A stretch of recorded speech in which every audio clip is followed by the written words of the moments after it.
C'était une nuit sombre et orageuse au début du mois de juillet 1947, dans le désert aride du Nouveau-Mexique. Les éclairs déchiraient le ciel, illuminant brièvement les vastes plaines vides. Le tonnerre grondait avec une violence inhabituelle, secouant le sol poussiéreux. Au milieu de cette tempête féroce, quelque chose d'étrange traversait l'atmosphère à grande vitesse. Personne ne se doutait que cette nuit marquerait le début de l'un des plus grands mystères du XXe siècle. À environ 120 km au nord-ouest de Roswell, un fermier nommé William McBrazel dormait dans sa maison isolée. Le bruit de la tempête l'inquiétait pour son bétail dispersé sur les terres du ranch Foster. Soudain, un bruit assourdissant, différent du tonnerre, se fit entendre au loin. C'était comme une explosion, suivie d'un sifflement étrange qui s'estompa rapidement. Le lendemain matin, le soleil se leva sur un paysage transformé par la pluie. Brazel sortit de chez lui pour inspecter les dégâts et vérifier l'état de ses moutons. Il monta à cheval et commença sa ronde habituelle à travers les pâturages. Alors qu'il traversait une zone vallonnée, il remarqua quelque chose de brillant sur le sol. Il s'approcha et découvrit un champ de débris s'étendant sur plusieurs centaines de mètres. Les moutons refusaient de traverser la zone, comme s'ils sentaient un danger invisible. Brazel descendit le cheval pour examiner les objets plus près. Il ramassa quelques morceaux, de papier d'aluminium étrange, des bâtons légers et du caoutchouc. Le matériau ressemblant à de l'aluminium était incroyablement léger, mais aussi très résistant. Lorsqu'il le froissait, le métal reprenait immédiatement sa forme initiale sans laisser de plis. Il n'avait jamais rien vu de tel de toute sa vie de fermier. Certains des petits bâtons portaient des symboles étranges, de couleur violette ou rose. Ces marquages ne ressemblaient à aucune écriture connue, ni à des lettres, ni à des chiffres. Brazel pensa d'abord qu'il s'agissait peut-être des restes d'un avion militaire ou d'un ballon météo. Il rassembla quelques débris et les cacha sous un buisson pour les récupérer plus tard. Il continua sa journée de travail, mais l'image des débris ne quittait pas son esprit. Quelques jours plus tard, le 6 juillet, il décida de se rendre en ville, à Roswell. Il voulait montrer ses trouvailles au shérif local, George Wilcox. Le shérif Wilcox écouta attentivement l'histoire de Brazel, intrigué par la description des matériaux pompés. Brazel sortit les morceaux de débris et les posa sur le bureau du shérif. Wilcox manipula le métal à mémoire de forme et fut tout aussi perplexe que le fermier. Il décida qu'il fallait informer les autorités militaires de la base aérienne de Roswell. La base de Roswell abritait le 509e groupe de bombardement, la seule unité atomique au monde à l'époque. Le shérif contacta le major Jesse Marcel, l'officier de renseignement de la base. Marcel, un homme compétent et respecté, s'intéressa immédiatement à l'affaire. Il se rendit au bureau du shérif pour examiner les débris par lui-même. Convaincu qu'il ne s'agissait pas de matériel conventionnel, il en informa son commandant, le colonel Blanchard Bepin. Blanchard ordonna à Marcel et à un officier du contre-espionnage, Sheridan Cavitt, de se rendre sur les lieux. Marcel et Cavitt suivirent Brazel jusqu'à son ranch isolé. Ils arrivèrent tard et passèrent la nuit dans la petite maison de Brazel, partageant un repas simple. Le lendemain matin, ils se dirigèrent vers le champ de débris. Ce qu'ils virent dépassait leur imagination, une zone immense couverte de fragments. Marcel décrivit plus tard que les débris étaient éparpillés sur une longueur de 3/4 de mile. Ils commencèrent à ramasser autant de matériel qu'ils pouvaient emporter.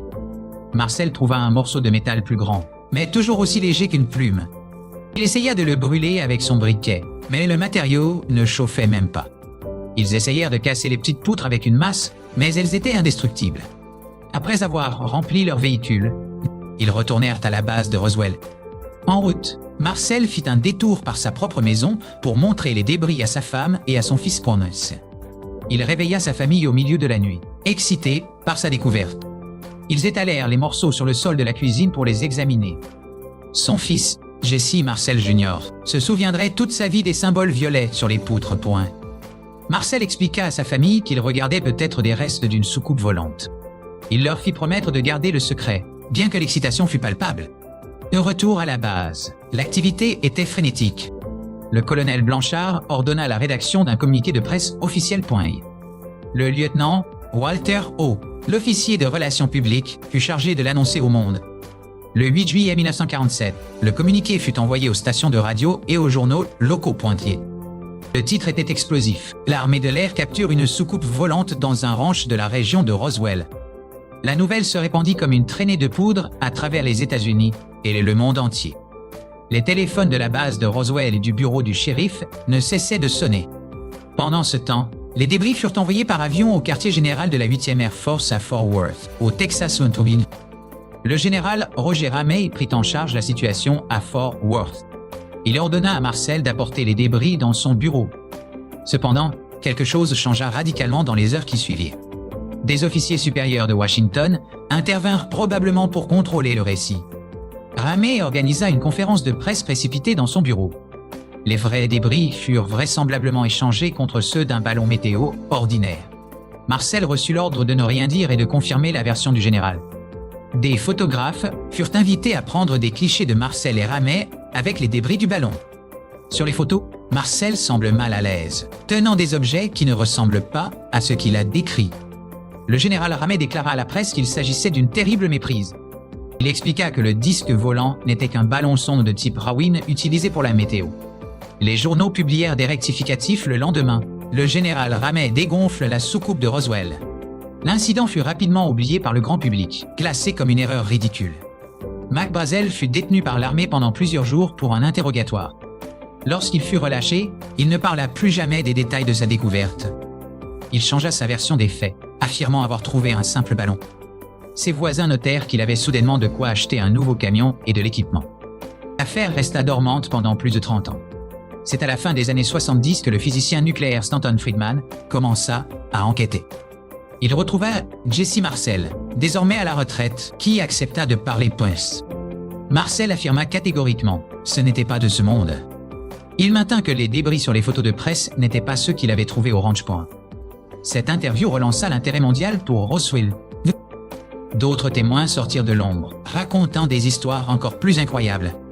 Certains parlèrent d'un deuxième site de crash, où un vaisseau plus intact aurait été trouvé. Des rumeurs sur la récupération de corps extraterrestres commencèrent à circuler. On décrivit des êtres petits, à la tête volumineuse et aux grands yeux noirs.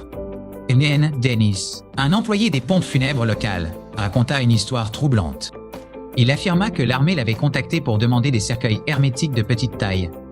Une infirmière de la base lui aurait confié avoir assisté à une autopsie de créatures non humaines. Elle aurait dessiné les corps sur une serviette avant de disparaître mystérieusement. L'armée américaine, face à la pression grandissante, publia de nouveaux rapports dans les années 90. Ils expliquèrent que l'incident était lié au projet Mogul. Une opération ultra secrète. Le projet Mogul utilisait des trains de ballons pour espionner les essais nucléaires soviétiques. Les matériaux étranges, comme le ruban adhésif à motif violet, provenaient de fabricants de jouets. Quant au corps, l'armée suggéra qu'il s'agissait de mannequins de test utilisés pour des parachutages. Cependant, les ufologues soulignèrent que ces mannequins n'ont été utilisés que des années après 1947. La méfiance envers le gouvernement alimenta les théories du complot. La zone 51, bien que située au Nevada, devint indissociable de la mythologie de Roswell. On raconta que les débris et les corps y avaient été transportés pour être étudiés. Le terme rétro-ingénierie fut popularisé, suggérant que nos technologies modernes venaient de là. La fibre optique, le Kevlar et les circuits intégrés furent attribués à l'étude du vaisseau. Roswell devint une destination touristique majeure, capitale mondiale des ovnis. Chaque année, un festival célèbre l'incident, attirant des milliers de curieux. Le Musée international des ovnis de Roswell expose des documents et des reconstitutions. Malgré les explications officielles, le doute persiste dans l'esprit de millions de personnes. Les témoins oculaires sont presque tous décédés, emportant leurs secrets avec eux. Walter O., sur son lit de mort, signa une déclaration sous serment confirmant la présence du vaisseau. Il affirma avoir vu le vaisseau et les corps dans un hangar de la base. Ce témoignage posthume relança le débat une fois de plus. Les sceptiques disent que les souvenirs changent et se déforment avec le temps. Les croyants voient en Roswell la preuve ultime que nous ne sommes pas seuls. L'incident de Roswell est devenu une icône de la culture pop moderne. Des films comme Independence Day ou la série X-Files s'en sont largement inspirés. Mais au-delà de la fiction, il reste les faits troublants de cet été 1947. Pourquoi l'armée aurait-elle annoncé la capture d'une soucoupe si c'était un ballon? Comment des officiers expérimentés comme Marcel ont-ils pu se tromper si lourdement? La théorie du projet Mogul est plausible, mais elle n'explique pas tout. Peut-être que la vérité est un mélange de paranoïa de la guerre froide et de secrets militaires. Ou peut-être que quelque chose d'extraordinaire s'est vraiment écrasé cette nuit-là. Pointé. Le désert du Nouveau-Mexique garde ses secrets enfouis sous le sable. Aujourd'hui, le site du crash est une propriété privée, difficile d'accès. Des chercheurs continuent d'analyser le sol à la recherche de micro-débris. Certains prétendent avoir trouvé des isotopes anormaux dans la Terre. La quête de la vérité sur Roswell est une histoire sans fin. Elle touche à notre désir profond de comprendre notre place dans l'univers. Si des êtres d'ailleurs sont venus ici, pourquoi se sont-ils écrasés? Était-ce un accident dû à la foudre ou ont-ils été abattus? Certains pensent que les radars de l'époque ont pu perturber leur navigation. Chaque réponse semble apporter de nouvelles questions. L'incident de Roswell reste le cas d'OVNI le plus documenté et le plus débattu de l'histoire. Il a forcé le gouvernement à créer des commissions d'enquête comme le projet Blue Book. Même si c'était un mythe, son impact sur la société est indéniable.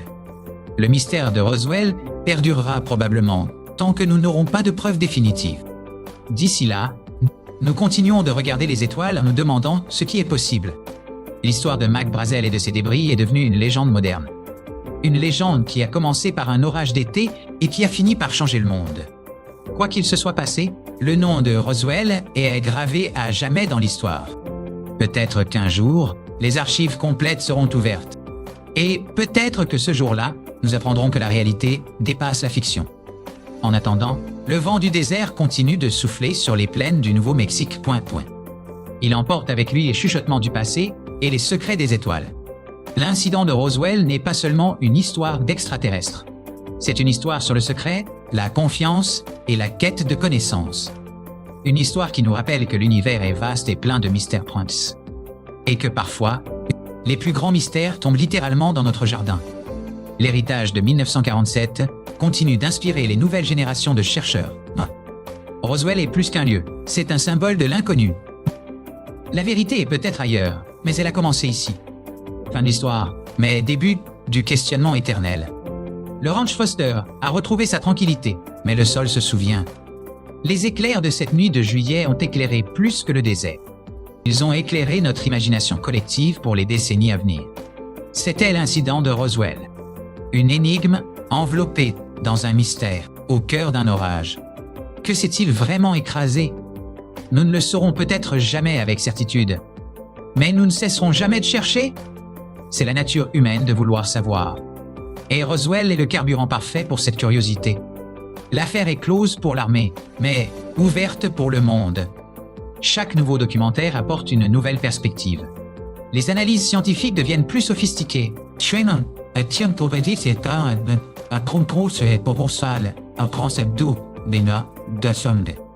Peut-être que la technologie nous donnera enfin la réponse. Jusqu'alors, le mythe reste vivant. Il se nourrit de notre fascination pour l'espace et de notre espoir de rencontrer une autre intelligence. Roswell est le point zéro de l'ufologie moderne. Tout a convergé vers ce point précis du désert. Un fermier, un shérif, un major et des débris. Les ingrédients d'une histoire parfaite. Une histoire qui a traversé les frontières et les langues. De Tokyo à Paris, tout le monde connaît ce nom. C'est la preuve de la puissance d'un mystère non résolu.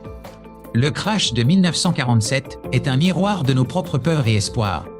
Peur de l'invasion, espoir de la découverte. Roswell nous oblige à regarder vers le haut et à nous demander qui d'autre est là-haut. La réponse attend peut-être le prochain orage, lorsque le ciel s'illuminera à nouveau au-dessus du Nouveau-Mexique. Serez-vous prêt à croire? C'est la question ultime posée par l'incident de Roswell.